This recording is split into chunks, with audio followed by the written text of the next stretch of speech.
Saturday evening, and this is Raf from Technica Antica.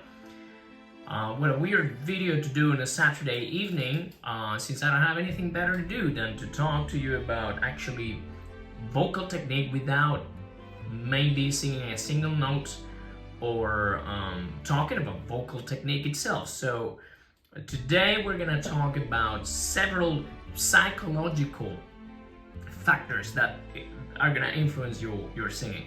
So I've come across a lot of sort of self-help books that mainly they only help the author, right? So that's why they're called self-help books, because there's nothing you can do with them.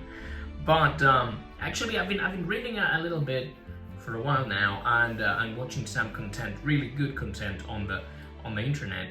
Has the advantage that these times of, I would say, over information have, is that you don't have to go to the encyclopedia, or to the library in a way to reach all this information, which can be also, I would say, negative, because then in order to distinguish from, I have a critical point of view, it's going to be a bit harder because you have too much information. So we're going to talk about psychology, we're going to talk about anxiety, we're going to talk about fear, and we're going to talk about how your brain works in order to achieve basically your singing goals. So I'm going to be reading a few things that I have here. It's not a script, I'm improvising as always, but I'm getting old, and for me it's a bit harder to remember, especially names. What's your name? I don't know. All right, so usually we panic, for example, with high notes, and immediately the minute we want to gather this sort of magic pill, find this magic pill, and be consistent all the time, so we don't miss, for example, high note. I'm being a tenor, trust me, that has been like the drive of my life.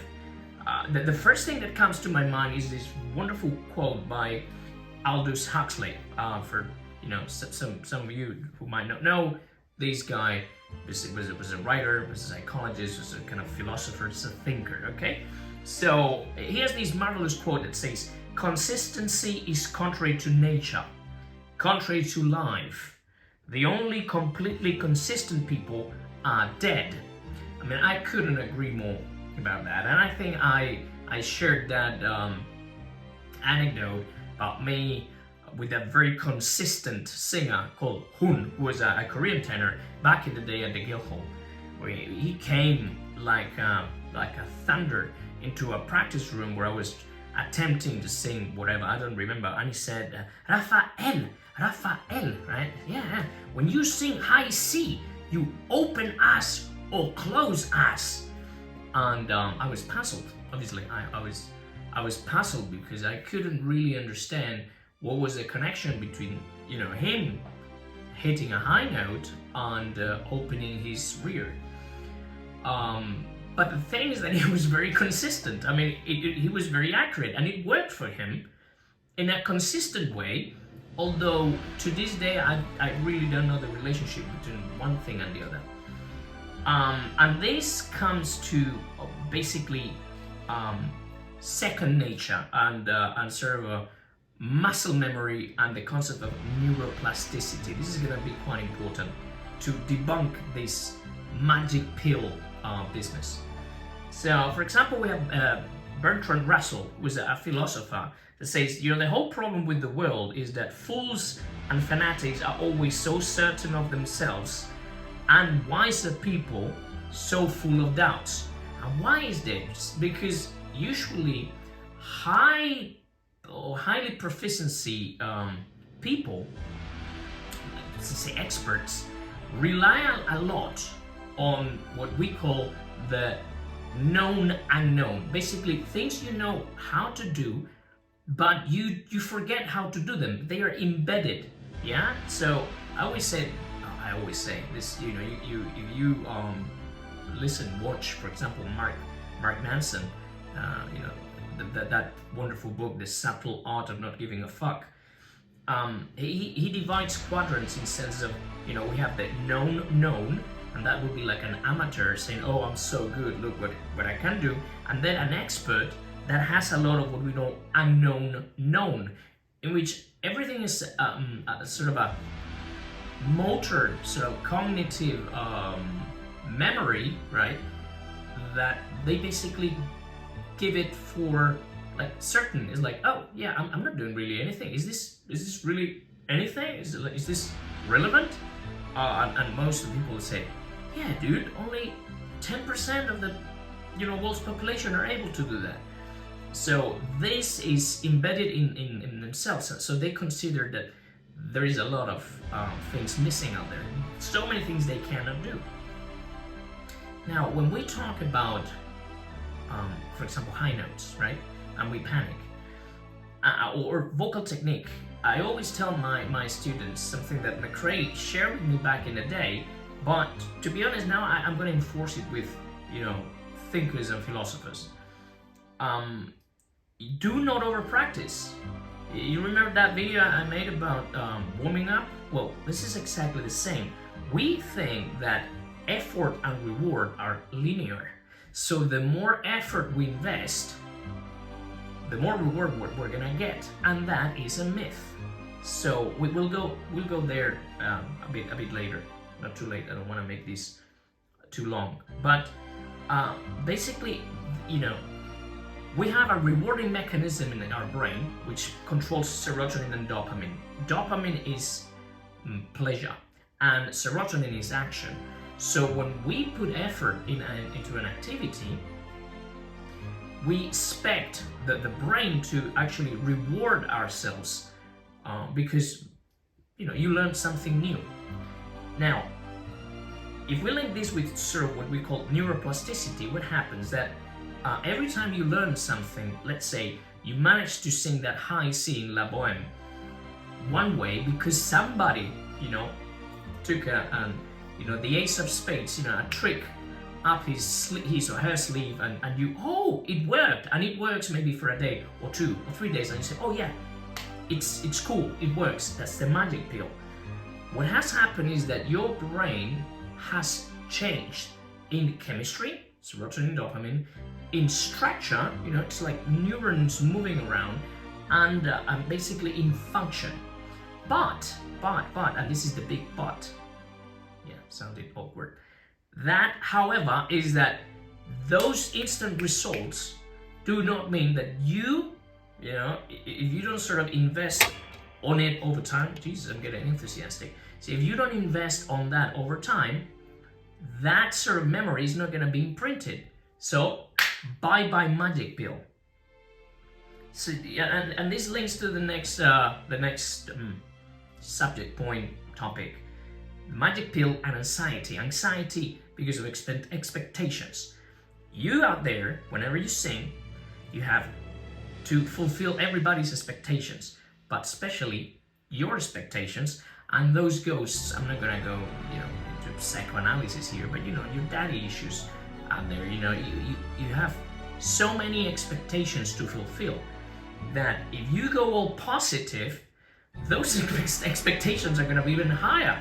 And God save you, because the D-Day at H hour, bang, you're gonna crash.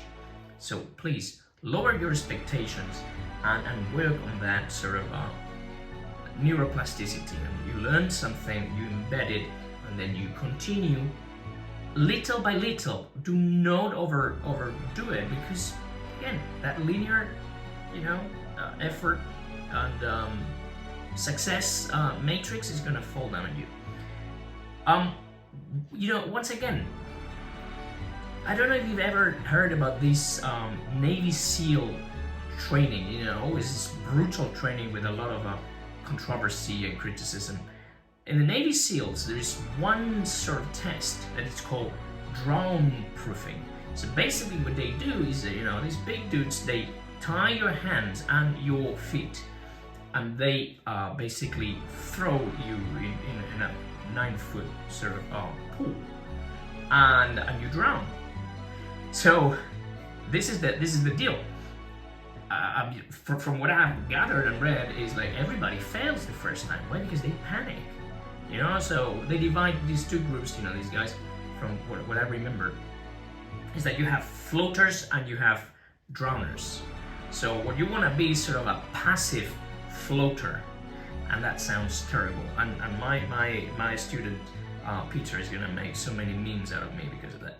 But basically, I'm gonna read. You know, in the drown proofing survival technique, the subject floats in a relaxed neo-vertical posture with the top of the head just above the surface, using the arms and legs to exert a downward pressure. The subject raises himself sufficiently so that the mouth is above the surface and the breath is taken before dropping back into the relaxed float. This is done several times a minute, typically between 5 and 10, depending upon the needs of the individual. So the thing is that the more you struggle, the more you sink. The more effort you put into that, for example, high note, the worse it's gonna go. The more you panic again, the more oxygen you're gonna burn, and there you go, you're gonna sink, you're gonna be rendered unconscious. So these Navy SEALs, what they ultimately learn is to let go, so be passively active in extreme situations. This is what is gonna happen to you when you have a musical climax and you're gonna go for that top note. Maybe, whatever it may be. How do we deal with that? Again, no magic pill, but maybe something you can incorporate into your, I don't know, weapons, artillery, or your toolbox, toolkit. The backward law, and it has nothing to do with, no, going backwards. No, this is psychology. Effort reward is not 1-1. That's wrong. So this is the theory of the diminishing returns. As you sort of invest so much effort and practice and obsessed about something, it's not always the best way.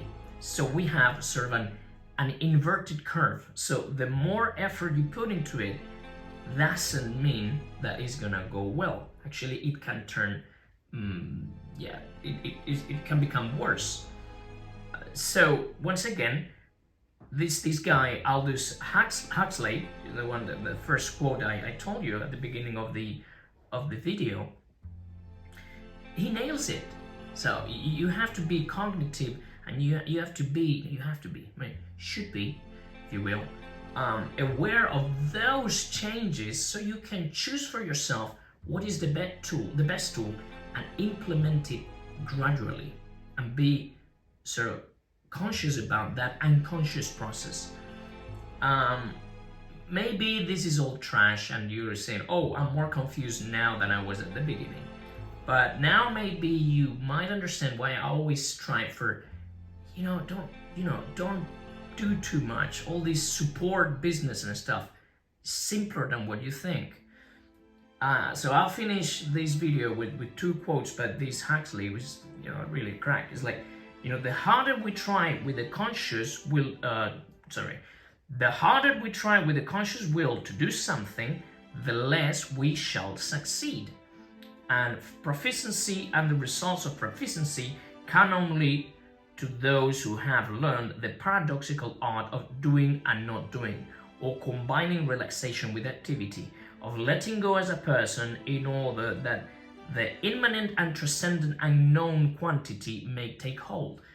And this is for another video, in which we shall talk a bit about Taoism, Wo Wu Wei, the art of doing without doing. And I believe this is enough for a Saturday evening, in in this dungeon. So to sum up, do not sort of go bonkers and practice like a possessed for hours and hours a day just because you want to nail a certain passage, or you want to exceed in your vocal technique. Do not panic, because it's not worth it. It's not worth it. So just let go and allow things to happen. Allow things to happen, if it makes any sense. All right. Well, have a good evening. I hope this makes sense somehow. If you like the content, like and subscribe. If you don't like it, please just do not watch it. Don't want to offend anybody. If you need help, you know where to find me. Bye!